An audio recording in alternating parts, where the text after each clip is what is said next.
चलो एक बार फिर हम आपको गुड मॉर्निंग कर देते हैं बच्चों। और हम बात करने जा रहे हैं आज मार्जिनल रेट ऑफ ट्रांसफॉर्मेशन। जैसा कि आप अपने स्क्रीन पर देख रहे हैं मार्जिनल रेट ऑफ ट्रांसफॉर्मेशन लिखा हुआ है। हम उसको समझने का प्रयास करेंगे कि मार्जिनल रेट ऑफ ट्रांसफॉर्मेशन क्या होता है, ये आखिर कौन सी चिड़िया आ गई, है ना। मार्जिनल रेट ऑफ ट्रांसफॉर्मेशन, देखो ट्रांसफॉर्मेशन तो आपको समझ में आ गया, ट्रांसफॉर्मेशन, ठीक है। मार्जिनल रेट ऑफ ट्रांस मतलब बदलाव की तरफ इशारा करता है, ठीक है। तो कैसे ये बदलाव हो रहा है उसके बारे में चर्चा करना है कि मतलब अभी तो आपने देखा, अभी स्लाइड पर अगर आप पिछले स्लाइड पर जाएं तो आप ये देखो, ये प्रोडक्शन पॉसिबिलिटी जो कर्व है और ये जो आपको दिखाई दे रहा है ना, ये ब्रेड गन 0, 15, 1, 14, 2, 12, ये जो आपको दिखाई दे रहे हैं ना डिफरेंट कॉम्बिनेशंस, प्रोडक्शन पॉसिबिलिटीज़ के कॉम्बिनेशंस दिखाई दे रहे हैं, ठीक है। तो ये जो शिफ्टिंग हो रही है, इन दोनों में जो चेंज हो रहा है, उसी जो ये जो ट्रांसफॉर्मेशन हो रहा है, एक से दूसरे पर प्रोडक्शन जो शिफ्ट हो रहा है, उसी के बारे में चर्चा करनी है। इसका टेक्निकल एक्सप्रेशन, ठीक है, टेक्निकल एक्सप्रेशन ही हम MRT कहते हैं, marginal rate of transformation. Rate क्या है, इस बदलाव का जो रेट है ना उसके बारे में हमको चर्चा करनी है। इस बदलाव का जो रेट है ना उसके बारे में चर्चा करनी है। देखो ऊपर के कॉलम तो उसी तरह हैं आपके, एक कॉलम बढ़ गया। अगर पिछले कॉलम से अगर आप तुलना करें, जैसा कि मैं आपको स्क्रीन पर दिखा रहा हूं, दिखाई दे रहा है बेटा आपको, तो पिछले कॉलम से अगर आप तुलना करें, देखिए यहाँ पर दिखाई दे रहा है बेटा, तो इससे अगर आप तुलना करें, ठीक है, तो इससे अगर आप तुलना करते हैं तो आप देखते हैं कि एक कॉलम हमारे पास बढ़ गया, ठीक है।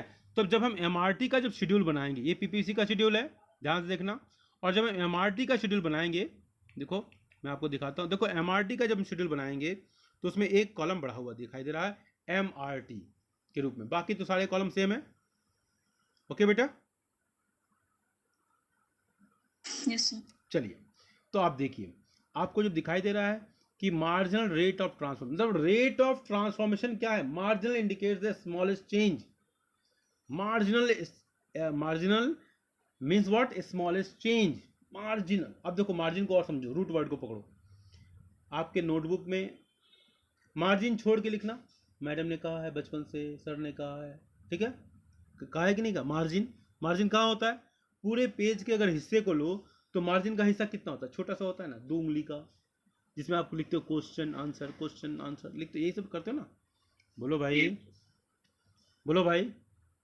Yes sir. ठीक है, क्लास 7 में पढ़ा आपने, क्लास 8 में पढ़ा आपने, मार्जिनलाइज क्लास, वो क्लास जो मेन स्ट्रीम में नहीं है, जो छूटा हुआ है, जो नेग्लेक्टेड है, कारण कुछ भी हो उसकी व्याख्या नहीं करना है, मार्जिनल वर्ड को पकड़ने का प्रयास कर रहा हूं, ठीक है। तो मार्जिनल मतलब साइडलाइंड है, ठीक है, स्मॉल है चेंज, ठीक है। तो मार्जिनल चेंज यहां पर क्या बताता है, स्मॉलेस्ट चेंज, किसमें, रेट ऑफ ट्रांसफॉर्मेशन, रेट, किस रेट से, किस गति से उसमें ट्रांसफॉर्मेशन में परिवर्तन हो रहा है। Are get you point. Yes sir. बोलो बेटा। Yes sir. बोलते बोलते मुंह दर्द करने लगा मेरा, तो इतना तुम लोग बुलवाते हो, और तुम लोग को खाली 4 लाइन बोलूंगा फिर बोलोगे yes sir, yes sir, yes sir, ठीक है ना। ये कौन हंसा है, शरद है, कौन है, बोलो बोलो, कोई बात नहीं है, तुम तो एक्टिंग पर हंस रहे हो, ये कोई बात नहीं है, ये तो मैं एंटरटेन करने के लिए, अपने आप को रिलैक्स करने के लिए बोल रहा हूँ। कौन हंसा है बताओ, आवाज़ पहचानना चाह रहा हूँ, बता बेटा। मैं क्या, मतलब क्या, मैं क्या, तू अमिताभ बच्चन है क्या कि डॉन है, कहीं के पहचान जाऊंगा तुमको, तो बताएगा, नाम बताएगा तब तो।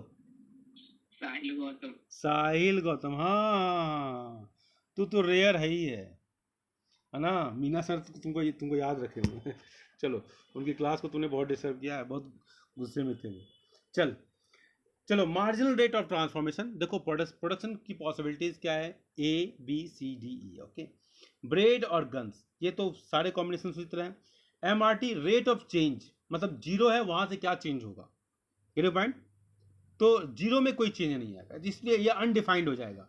जैसे मान लो कि अगर रेट ऑफ चेंज निकालना पड़ेगा तो change in y by change in x, इसका फॉर्मूला क्या होगा?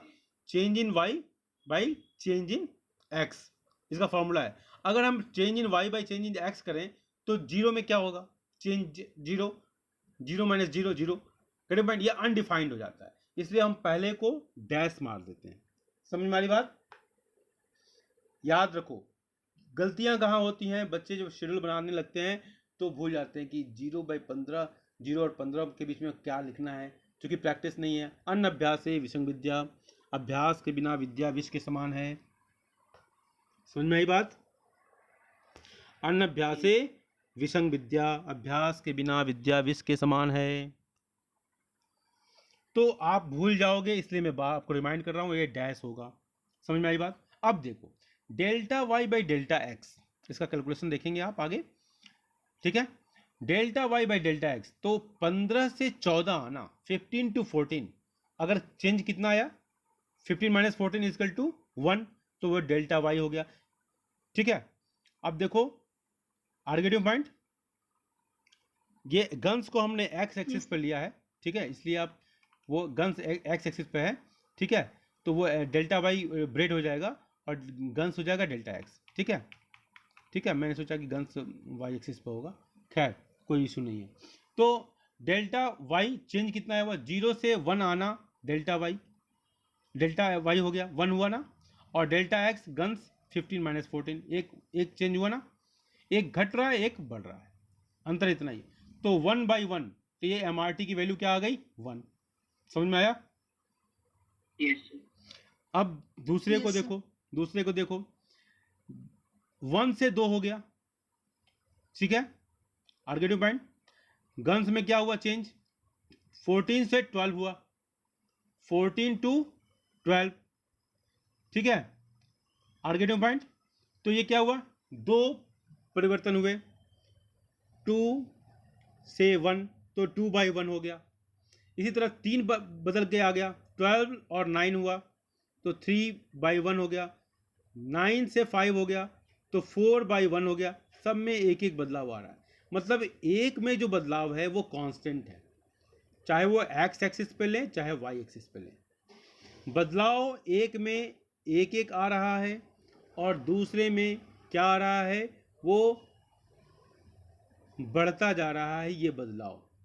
तो marginal rate of transformation increasing हुआ, ठीक है। 1 2 3 4 5, लास्ट में इज इक्वल टू के बाद जो आपको दिखाई दे रहा है 1 2 3 4 5।